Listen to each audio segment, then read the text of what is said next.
نے پڑھا پہلے اس بارے میں، اس میں دیکھیں کہ اللہ تعالیٰ نے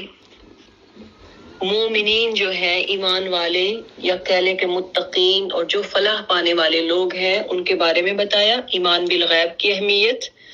اور اسی طرح متقین کی شان کیا ہے، منافقین کے اوصاف، ان کی جو کوالٹیز ہیں، اوصاف کیا ہے، منافقین کیسے لوگ ہوتے ہیں، ان میں کیا کیا نشانات ہوتے ہیں، اعلان خلافت اور امتحان آدم علیہ السلام کا، خلافت کا اعلان کرنا اور آگے پھر فرشتوں کا سجدہ ریز ہونا، ابلیس کا انکار کرنا، اسی طرح سے قوم بنی اسرائیل کے احوال، ان کے بارے میں ان کے واقعات، اور ہاروت اور ماروت کا واقعہ، ابراہیم علیہ السلام اور ان کی امامت، ان کا لیڈرشپ ابراہیم علیہ السلام کی، اور اسلام کی قدامت یعنی تحویل قبلہ، نئی امت کا ظہور۔ یہاں سے انشاءاللہ ابھی ہم سٹارٹ کریں گے کہ تحویل قبلہ، اس کا حکم۔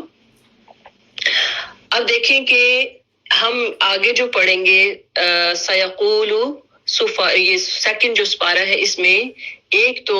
ہم تحویل قبلہ یعنی ڈائریکشن کا چینج ہونا، اس کے بارے میں پڑھیں گے۔ دوسرا جو ہے اس میں امت وسط جو ہے، درمیانی امت جو ہے، ان کے بارے میں اللہ تعالیٰ کیا ارشادات فرماتے ہیں، یہ امت وسط کون ہے،